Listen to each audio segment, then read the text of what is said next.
Nakita natin noong Monday, tinamaan, tumalbog. Noong Tuesday, tinatamaan, tumatalbog-talbog. Ngayon po ay Wednesday na. Tinignan natin, medyo tumatagos, pero hindi pa po ito tapos. So pagka ito nag-close below and nag-confirm, most likely, ang next level na tinitignan natin is 107. Bakit po? Ito po yung previous swing low. Yan yung previous swing low. Meron din tayong downward sloping parallel channel na bullish. Downward sloping parallel channel usually breaks to the upside. Pero ikikiling me softly muna kayo nito. Pwedeng ganyan, pwedeng dito, tatama ulit doon. Tatama ka muna dito bago niya bibiyakin. Can this downward sloping parallel channel fail? Possible. Pwede ba, Tito, na kahit bullish yan, pagka tama dito, Tito, gumanyan na rito, gumanyan, tumalbog, gumanyan, tumagos dito? It's also possible. So, we will be monitoring Bitcoin level by level. Ano yung gagawin niya? So, pag tinagos po ito,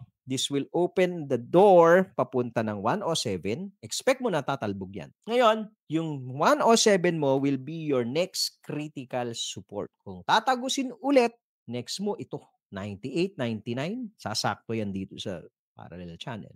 So kanina may nagtatanong, Tito, buy na ba? Gamitin natin ng tipay para hindi tayo patay.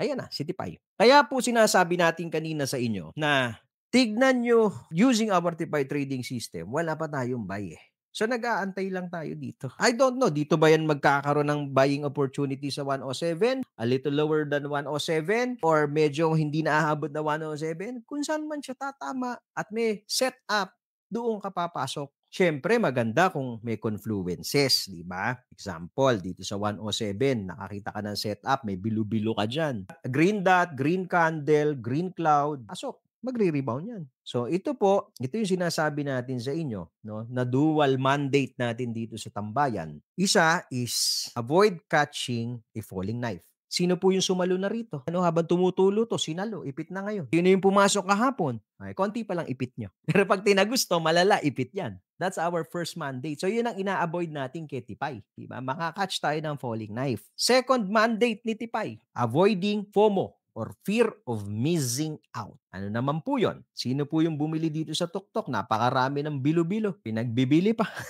Yung bilo-bilong pula, pinagbibili. Ipit ulit ngayon kasi FOMO. So pag meron ka nung Tipay trading system, madedevelop mo yung patience.